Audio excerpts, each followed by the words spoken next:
ಶ್ರೀ ಕೃಷ್ಣನು ಹೇಳುತ್ತಾನೆ, ಮೀರಾಳ ಭಕ್ತನು ಮೌನವಾಗಿದ್ದರೆ ಎಲ್ಲವೂ ಚೆನ್ನಾಗಿದೆ ಎಂದು ತಿಳಿಯಿರಿ, ನಂತರ ಅವಳ ಮೌನವನ್ನು ನೆನಪಿಸಿಕೊಳ್ಳಿ ಮತ್ತು ನಾನೇ ನಂಬಿಕೆಯ ಉತ್ತರವನ್ನು ನೀಡುತ್ತೇನೆ. ಅವನ ಮುಂದೆ ನಮಸ್ಕರಿಸಿ, ಅವನು ನಿಮ್ಮನ್ನು ಎಂದಿಗೂ ಬಾಗಲು ಬಿಡುವುದಿಲ್ಲ ಬೇರೆಯವರ ಮುಂದೆ. ಏಕೆಂದರೆ ಒಳ್ಳೆಯ ಜನರ ಸಹವಾಸದಲ್ಲಿರಿ. ಅಕ್ಕಸಾಲಿಗನ ಕಸವು ಬಾದಾಮಿಗಿಂತ ಹೆಚ್ಚು ದುಬಾರಿಯಾಗಿದೆ. ತಪ್ಪಾಗಿ ಅರ್ಥೈಸುವವರು ಹೇಳುತ್ತಾರೆ, ಶ್ರೀಕೃಷ್ಣ ನಿಮ್ಮ ಸರಿಯಾದ ಪದಗಳು ಸಹ ನಿಮ್ಮ ಸಮಯವನ್ನು ವ್ಯರ್ಥ ಮಾಡಬೇಡಿ. ಅವರಿಗೆ ಸ್ಪಷ್ಟಪಡಿಸುವಲ್ಲಿ ಒಂದು ದಿನ ದೂರು ಸಮಯದಿಂದ ಬರುವುದಿಲ್ಲ, ಆದರೆ ನಿಮ್ಮಿಂದಲೇ ಸುಂದರ ಜೀವನವು ನಿಮ್ಮ ಮುಂದೆ ಇತ್ತು ಮತ್ತು ನೀವು ಜಗತ್ತಿನಲ್ಲಿ ಸಿಕ್ಕಿಹಾಕಿಕೊಂಡಿದ್ದೀರಿ. ಒಮ್ಮೆ ಕ್ಷಮಿಸಿ ಮತ್ತು ಒಳ್ಳೆಯವರಾಗಿರಿ, ಆದರೆ ನಂಬಿಕೆಯಿಂದ ಮೂರ್ಖರಾಗಬೇಡಿ. ಮತ್ತೆ ಜನರು ನಿಮ್ಮ ನೋವನ್ನು ಅನುಭವಿಸುವವರು. ಇಲ್ಲದಿದ್ದರೆ ರಸ್ತೆಯಲ್ಲಿ ಬಂದು ಹೋಗುವ ಜನ. ಕಠಿಣ ಪರಿಶ್ರಮದ ಫಲವನ್ನು ಸಹ ಕೇಳಿ. ಪರಿಹಾರವು ತಡವಾಗಿ ಬರಬಹುದು, ಆದರೆ ಖಂಡಿತವಾಗಿ ಬರುತ್ತದೆ. ನೀವು ಇತರರಿಗೆ ಒಳ್ಳೆಯದನ್ನು ಬಯಸಿದಾಗ ಅದೇ ವಿಷಯವು ನಿಮಗೆ ಹಿಂತಿರುಗುತ್ತದೆ. ಇದು ಪ್ರಕೃತಿಯ ನಿಯಮ. ಮುರಿದ ವಿಷಯವು ಹೆಚ್ಚು ನೋವುಂಟು ಮಾಡುತ್ತದೆ. ನಂಬಿಕೆ ಹೃದಯ, ನಿದ್ರೆ ಮತ್ತು ಭರವಸೆಯಂತೆ. ಆಸೆ ಈಡೇರದಿದ್ದರೆ ಕೋಪ ಹೆಚ್ಚುತ್ತದೆ ಮತ್ತು ಅದನ್ನು ಪೂರೈಸಿದರೆ ಜನರು ಹೆಚ್ಚಾಗುತ್ತಾರೆ. ಆದ್ದರಿಂದ ಜೀವನದ ಪ್ರತಿಯೊಂದು ಸಂದರ್ಭದಲ್ಲೂ ತಾಳ್ಮೆಯನ್ನು ಇಟ್ಟುಕೊಳ್ಳುವುದು ಅತ್ಯುತ್ತಮವಾಗಿದೆ. ಸಹಾಯ ತೆಗೆದುಕೊಳ್ಳಲು ಬಂದಾಗ ಎಲ್ಲರೂ ಹೊರಡುತ್ತಾರೆ, ಆದರೆ ನಿಮಗೆ ಸಹಾಯ ಬೇಕಾದಾಗ ಯಾರೂ ಕಾಣಿಸಿಕೊಳ್ಳುವುದಿಲ್ಲ. ಶ್ರೀ ಒಳ್ಳೆಯ ಕೆಲಸ ಮಾಡಿ ಮರೆತು ಬಿಡು ಎನ್ನುತ್ತಾನೆ ಕೃಷ್ಣ. ಸಮಯ ಬಂದಾಗ ತೆಗೆದುಕೊಳ್ಳಿ. ಬ್ಲೇಡ್ನ ಅಂಚು ತುಂಬಾ ಚೂಪಾದ, ಆದರೆ ಮರ ಕತ್ತರಿಸಲಾಗುವುದಿಲ್ಲ. ಕೊಡಲಿ ಬಲವಾಗಿದೆ, ಆದರೆ ಕೂದಲು ಕತ್ತರಿಸಲು ಸಾಧ್ಯವಿಲ್ಲ. ಹಾಗೆಯೇ ಪ್ರತಿಯೊಬ್ಬ ಮನುಷ್ಯ ಅವನ ಸಾಮರ್ಥ್ಯಕ್ಕೆ ಅನುಗುಣವಾಗಿ ಶ್ರೇಷ್ಠನಾಗುತ್ತಾನೆ. ಆದ್ದರಿಂದ ಬೇರೆಯವರ ಬಾಯಲ್ಲಿ ಮಾತನಾಡಬೇಡಿ.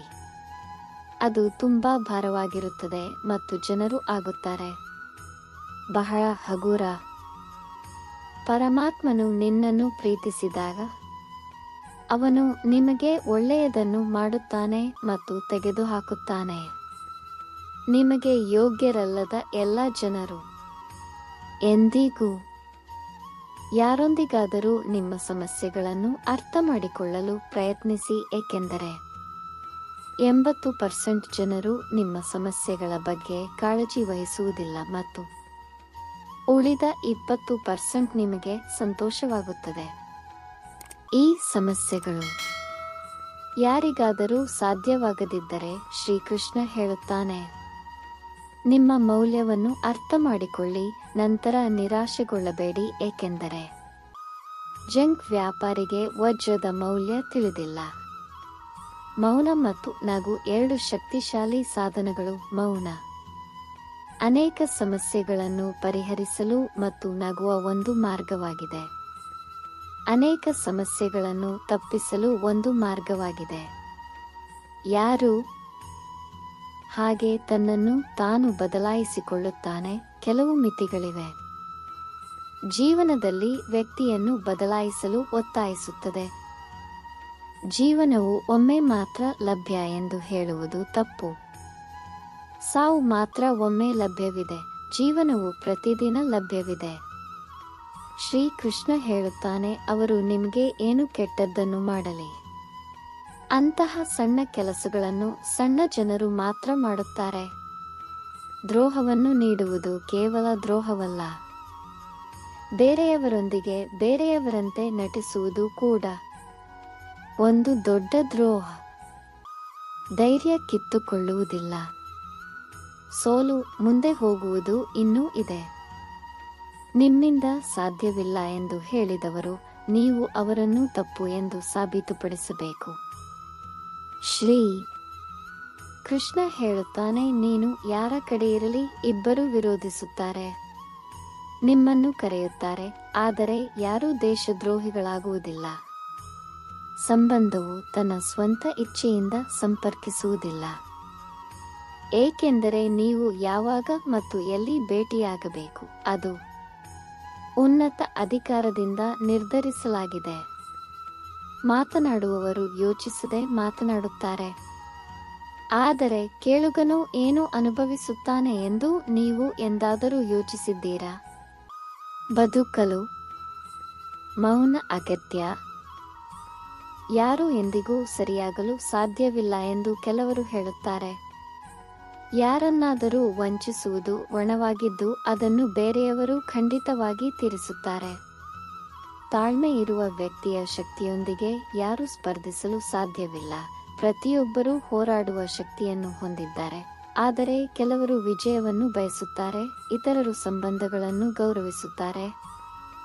ಬುದ್ಧಿವಂತಿಕೆಯು ಪ್ರತಿಯೊಬ್ಬರಲ್ಲೂ ಇರುತ್ತದೆ, ಆದರೆ ಕುತಂತ್ರ ಅಥವಾ ಪ್ರಾಮಾಣಿಕವಾಗಿರುವುದು ಒಬ್ಬರ ಪಾತ್ರವನ್ನು ಅವಲಂಬಿಸಿರುತ್ತದೆ. ತ್ಯಾಗವಿಲ್ಲದ ಜೀವನವು ಯಾವುದಕ್ಕೂ ಉಪಯುಕ್ತವಾಗುವುದಿಲ್ಲ. ಉಸಿರಾಡಲು ಸಹ ಒಬ್ಬರು ಹಿಂದಿನದನ್ನು ಬಿಡಬೇಕು. ನಿಮ್ಮ ಭಾವನೆಗಳಿಗೆ ಬೆಲೆ ಕೊಡದವರು ಯಾವುದೇ ಹಿಂಜರಿಕೆ ಇಲ್ಲದೆ ಬೀಳ್ಕೊಡುತ್ತಾರೆ. ಕೆಲವೊಮ್ಮೆ ಚಿಕ್ಕ ವಿಷಯವನ್ನು ಸಹ ಕಡಿಮೆ ಅಂದಾಜು ಮಾಡಬಹುದು ಅಥವಾ ತಪ್ಪಾಗಿ ಅರ್ಥೈಸಿಕೊಳ್ಳಬಹುದು. ಆದ್ದರಿಂದ ನಿಮ್ಮನ್ನು ಅನುಮಾನಿಸಬೇಡಿ, ಎಲ್ಲವನ್ನೂ ಶ್ರೀಕೃಷ್ಣ ಗಮನಿಸುತ್ತಾನೆ. ಸಂಬಂಧಗಳು ಕೂಡ ಕೆಲವೊಮ್ಮೆ ದುರಹಂಕಾರದಿಂದ ಕೊನೆಗೊಳ್ಳುತ್ತವೆ. ಪ್ರತಿ ತಪ್ಪು ತಪ್ಪಿನ ಫಲಿತಾಂಶವಲ್ಲ, ಮತ್ತು ಸಂದೇಹಕ್ಕೆ ಯಾವುದೇ ಚಿಕಿತ್ಸೆ ಇಲ್ಲ ಅಥವಾ ಪಾತ್ರದ ಯಾವುದೇ ಪುರಾವೆಗಳಿಲ್ಲ. ಕ್ರಿಯೆಗಳು ಪದಗಳಿಗಿಂತ ಜೋರಾಗಿ ಮಾತನಾಡುತ್ತವೆ ಮತ್ತು ನೀವು ಹತ್ತಿರವಿರುವ ಪ್ರತಿಯೊಬ್ಬ ವ್ಯಕ್ತಿಯು ನಿಮ್ಮ ರಹಸ್ಯಗಳನ್ನು ತಿಳಿದಿರಬಾರದು, ಏಕೆಂದರೆ ಇಂದಿನ ಬೆಂಬಲಿಗರು ನಾಳಿನ ವಿರೋಧಿಗಳಾಗಿರಬಹುದು. ತಮ್ಮನ್ನು ತಾವೇ ಕರಗತ ಮಾಡಿಕೊಂಡವರನ್ನು ಯಾರಿಂದಲೂ ತಡೆಯಲಾಗದು, ಹೃದಯದಿಂದ ಕೊಟ್ಟದ್ದನ್ನು ಕೈಯಿಂದ ತೆಗೆಯಲಾಗದು. ಮೌನದಲ್ಲಿ ಹೇಳಬಹುದಾದುದನ್ನು ಪದಗಳಲ್ಲಿ ವ್ಯಕ್ತಪಡಿಸಲು ಸಾಧ್ಯವಿಲ್ಲ. ನಿಮ್ಮ ಕಷ್ಟದ ಸಮಯದಲ್ಲಿ ನಿಮ್ಮ ಬೆಂಬಲಕ್ಕೆ ನಿಂತವರನ್ನು ಎಲ್ಲಕ್ಕಿಂತ ಹೆಚ್ಚಾಗಿ ಗೌರವಿಸಬೇಕು. ನಿಮ್ಮ ಏಕಾಂತತೆ ನಿಮ್ಮ ಮಾನವೀಯತೆಯನ್ನು ವ್ಯಾಖ್ಯಾನಿಸುತ್ತದೆ. ಜನಸಂದಣಿಯಲ್ಲಿ ಬೆರೆಯುವುದು ನಿಮ್ಮನ್ನು ಇನ್ನೊಂದು ಮುಖವನ್ನಾಗಿ ಮಾಡಬಹುದು. ಮೌನವಾಗಿ ಸಹಿಸಿಕೊಳ್ಳಿ ಮತ್ತು ನೀವು ಉತ್ತಮರಾಗುತ್ತೀರಿ, ಮತ್ತು ನೀವು ಸತ್ಯವನ್ನು ಮಾತನಾಡಿದರೆ ಯಾರೂ ನಿಮ್ಮನ್ನು ದೂಷಿಸಲು ಸಾಧ್ಯವಿಲ್ಲ. ಒಳ್ಳೆಯ ಆಲೋಚನೆಗಳು ಮತ್ತು ಮೌಲ್ಯಗಳನ್ನು ಅಳವಡಿಸಿಕೊಳ್ಳುವವರು ತಮ್ಮ ಕೈಯಲ್ಲಿ ಜಪಮಾಲೆಯನ್ನು ಹಿಡಿಯುವ ಅಗತ್ಯವಿಲ್ಲ ಎಂದು ಭಗವಾನ್ ಕೃಷ್ಣ ಹೇಳುತ್ತಾನೆ.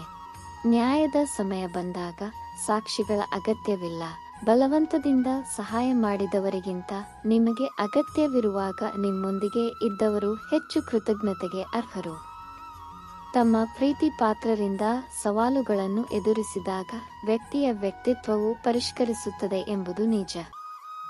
ಪ್ರತಿಯೊಬ್ಬರೂ ಜೀವನದಲ್ಲಿ ಸಮಸ್ಯೆಗಳನ್ನು ಎದುರಿಸುತ್ತಿರುವಾಗ ಒಬ್ಬ ವ್ಯಕ್ತಿಗೆ ದೊಡ್ಡ ಸಮಸ್ಯೆ ಹೆಚ್ಚಾಗಿ ಅವರದೇ ಎಂದು ಶ್ರೀಕೃಷ್ಣ ಹೇಳುತ್ತಾನೆ. ಹೆಣ್ಣಿಗೆ ಮನೆ ಇಲ್ಲ ಎಂದು ಕೆಲವರು ಹೇಳುತ್ತಾರೆ, ಆದರೆ ಹೆಣ್ಣಿಲ್ಲದಿದ್ದರೆ ಮನೆ ಇಲ್ಲ ಎನ್ನುವುದು ಸತ್ಯ. ಸರಿಯಾದ ದಿಕ್ಕು ಮತ್ತು ಸರಿಯಾದ ಸಮಯದ ಜ್ಞಾನವು ಉದಯಿಸುತ್ತಿರುವ ಸೂರ್ಯಾಸ್ತದಷ್ಟೇ ಮುಖ್ಯವಾಗಿದೆ. ಗೋಸುಂಬೆ ಕೂಡ ತನ್ನ ಪರಿಸರದ ಆಧಾರದ ಮೇಲೆ ತನ್ನ ಬಣ್ಣವನ್ನು ಬದಲಾಯಿಸುತ್ತದೆ, ಮತ್ತು ಪ್ರತಿಯೊಬ್ಬ ವ್ಯಕ್ತಿಯು ಪರಿಸ್ಥಿತಿಯ ಆಧಾರದ ಮೇಲೆ ತನ್ನ ಮನೋಭಾವವನ್ನು ಬದಲಾಯಿಸುತ್ತಾನೆ. ಊಟದ ಜೊತೆಗೆ ಆನಂದ, ನಿದ್ರೆಯ ಜೊತೆಗೆ ಹಾಸಿಗೆ ಮತ್ತು ಸಂಪತ್ತಿನ ಜೊತೆಗೆ ಸದಾಚಾರ ಎರಡನ್ನೂ ಹೊಂದಿರುವವನು ಜಗತ್ತಿನ ಅತ್ಯಂತ ಅದೃಷ್ಟಶಾಲಿ. ತಮ್ಮ ಸ್ವಂತ ತಪ್ಪುಗಳನ್ನು ಅರಿತುಕೊಳ್ಳದ ಜನರಿಂದ ದೂರವಿರಿ. ಒಳ್ಳೆಯ ಆಲೋಚನೆಗಳು ಮತ್ತು ಮೌಲ್ಯಗಳನ್ನು ಅರ್ಥಮಾಡಿಕೊಳ್ಳುವ ಪ್ರತಿಯೊಬ್ಬ ವ್ಯಕ್ತಿಯು ಜಪಮಾಲೆಯನ್ನು ಹಿಡಿಯುವ ಅಗತ್ಯವಿಲ್ಲ ಎಂದು ಭಗವಾನ್ ಕೃಷ್ಣ ಹೇಳುತ್ತಾನೆ. ನ್ಯಾಯದ ಸಮಯ ಬಂದಾಗ ಸಾಕ್ಷಿಗಳ ಅಗತ್ಯವಿಲ್ಲ. ಅಗತ್ಯವಿರುವವರಿಗೆ ಸಹಾಯ ಮಾಡುವುದು ಯಾರನ್ನಾದರೂ ಮುಳುಗಿಸುವುದಕ್ಕಿಂತ ಉತ್ತಮವಾಗಿದೆ, ಮತ್ತು ದೇವರ ಪ್ರೀತಿಯಲ್ಲಿ ಸಂತೋಷವನ್ನು ಕಂಡುಕೊಳ್ಳುವುದು ಪ್ರಪಂಚದ ಭ್ರಮೆಯಲ್ಲಿ ನಗುವುದಕ್ಕಿಂತ ಉತ್ತಮವಾಗಿದೆ. ಮುಂದೆ ಸಾಗುವವನು ಎಂದಿಗೂ ಯಾರನ್ನೂ ತಲುಪುವುದಿಲ್ಲ ಮತ್ತು ಇತರರನ್ನು ಮುನ್ನಡೆಸಲು ಸಹಾಯ ಮಾಡುವವನು ಎಂದಿಗೂ ಹಿಂದೆ ಬೀಳುವುದಿಲ್ಲ. ನೀವು ಮಾತನಾಡುವ ಮೊದಲು ಯೋಚಿಸಿ, ಏಕೆಂದರೆ ತರಾತುರಿಯಲ್ಲಿ ಹೇಳಿದ ಮಾತುಗಳು ನಂತರ ವಿಷಾದಿಸುತ್ತವೆ. ನೀವು ಜೀವನದಲ್ಲಿ ಪ್ರಗತಿ ಹೊಂದಲು ಬಯಸಿದರೆ ಜನರ ಮಾತುಗಳಿಗೆ ಕಿವುಡರಾಗಿರಿ, ಏಕೆಂದರೆ ಹೆಚ್ಚಿನ ಜನರ ಮಾತುಗಳು ನಿರುತ್ಸಾಹಗೊಳಿಸುತ್ತವೆ.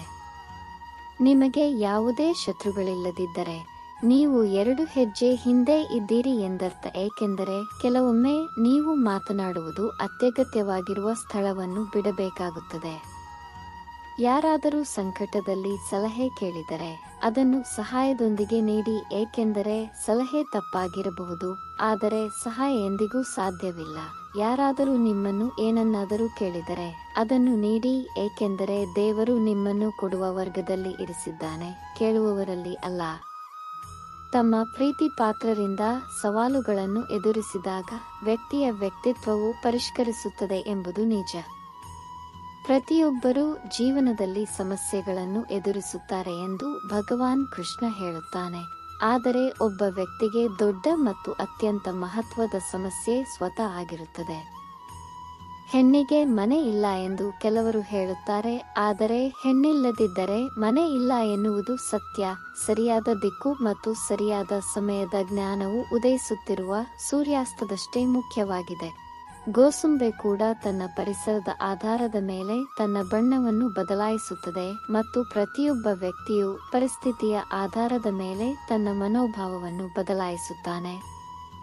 ಊಟದ ಜೊತೆಗೆ ಆನಂದ, ನಿದ್ರೆಯ ಜೊತೆಗೆ ಹಾಸಿಗೆ ಮತ್ತು ಸಂಪತ್ತಿನ ಜೊತೆಗೆ ಸದಾಚಾರ ಎರಡನ್ನೂ ಹೊಂದಿರುವವನು ಜಗತ್ತಿನ ಅತ್ಯಂತ ಅದೃಷ್ಟಶಾಲಿ. ತಮ್ಮ ಸ್ವಂತ ತಪ್ಪುಗಳನ್ನು ಅರಿತುಕೊಳ್ಳದ ಜನರಿಂದ ದೂರವಿರಿ. ಒಳ್ಳೆಯ ಆಲೋಚನೆಗಳು ಮತ್ತು ಮೌಲ್ಯಗಳನ್ನು ಅರ್ಥಮಾಡಿಕೊಳ್ಳುವ ಪ್ರತಿಯೊಬ್ಬ ವ್ಯಕ್ತಿಯು ಜಪಮಾಲೆಯನ್ನು ಹಿಡಿಯುವ ಅಗತ್ಯವಿಲ್ಲ ಎಂದು ಭಗವಾನ್ ಕೃಷ್ಣ ಹೇಳುತ್ತಾನೆ. ನ್ಯಾಯದ ಸಮಯ ಬಂದಾಗ ಸಾಕ್ಷಿಗಳ ಅಗತ್ಯವಿಲ್ಲ. ಅಗತ್ಯವಿರುವವರಿಗೆ ಸಹಾಯ ಮಾಡುವುದು ಯಾರನ್ನಾದರೂ ಮುಳುಗಿಸುವುದಕ್ಕಿಂತ ಉತ್ತಮವಾಗಿದೆ ಮತ್ತು ದೇವರ ಪ್ರೀತಿಯಲ್ಲಿ ಸಂತೋಷವನ್ನು ಕಂಡುಕೊಳ್ಳುವುದು ಪ್ರಪಂಚದ ಭ್ರಮೆಯಲ್ಲಿ ನಗುವುದಕ್ಕಿಂತ ಉತ್ತಮವಾಗಿದೆ.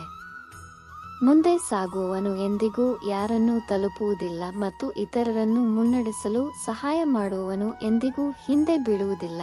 ನೀವು ಮಾತನಾಡುವ ಮೊದಲು ಯೋಚಿಸಿ, ಏಕೆಂದರೆ ತರಾತುರಿಯಲ್ಲಿ ಹೇಳಿದ ಮಾತುಗಳು ನಂತರ ವಿಷಾದಿಸುತ್ತವೆ. ನೀವು ಜೀವನದಲ್ಲಿ ಪ್ರಗತಿ ಹೊಂದಲು ಬಯಸಿದರೆ ಜನರ ಮಾತುಗಳಿಗೆ ಕಿವುಡರಾಗಿರಿ, ಏಕೆಂದರೆ ಹೆಚ್ಚಿನ ಜನರ ಮಾತುಗಳು ನಿರುತ್ಸಾಹಗೊಳಿಸುತ್ತವೆ. ನಿಮಗೆ ಯಾವುದೇ ಶತ್ರುಗಳಿಲ್ಲದಿದ್ದರೆ ನೀವು 2 ಹೆಜ್ಜೆ ಹಿಂದೆ ಇದ್ದೀರಿ ಎಂದರ್ಥ, ಏಕೆಂದರೆ ಕೆಲವೊಮ್ಮೆ ನೀವು ಬಿಡಬೇಕಾಗುತ್ತದೆ. ಮಾತನಾಡುವ ಸ್ಥಳವು ಅತ್ಯಗತ್ಯವಾಗಿತ್ತು. ಯಾರಾದರೂ ಸಂಕಟದಲ್ಲಿ ಸಲಹೆ ಕೇಳಿದರೆ ಅದನ್ನು ಸಹಾಯದೊಂದಿಗೆ ನೀಡಿ, ಏಕೆಂದರೆ ಸಲಹೆ ತಪ್ಪಾಗಿರಬಹುದು ಆದರೆ ಸಹಾಯ ಎಂದಿಗೂ ಸಾಧ್ಯವಿಲ್ಲ. ಯಾರಾದರೂ ನಿಮ್ಮನ್ನು ಏನನ್ನಾದರೂ ಕೇಳಿದರೆ ಅದನ್ನು ನೀಡಿ, ಏಕೆಂದರೆ ದೇವರು ನಿಮ್ಮನ್ನು ಕೊಡುವ ವರ್ಗದಲ್ಲಿ ಇರಿಸಿದ್ದಾನೆ, ಕೇಳುವವರಲ್ಲಿ ಅಲ್ಲ. ನೀವು ನಮ್ಮ ವಿಡಿಯೋವನ್ನು ಇಷ್ಟಪಟ್ಟರೆ ಇದನ್ನು ಲೈಕ್ ಮಾಡಿ ಮತ್ತು ಶೇರ್ ಮಾಡಿ. ಇಂತಹ ಹೆಚ್ಚಿನ ವಿಡಿಯೋಗಳಿಗಾಗಿ ನಮ್ಮ ಚಾನಲ್ಗೆ ಸಬ್ಸ್ಕ್ರೈಬ್ ಆಗಿ. ಮುಂದಿನ ವಿಡಿಯೋದಲ್ಲಿ ಭೇಟಿಯಾಗೋಣ. ಜೈ ಶ್ರೀ ಕೃಷ್ಣ.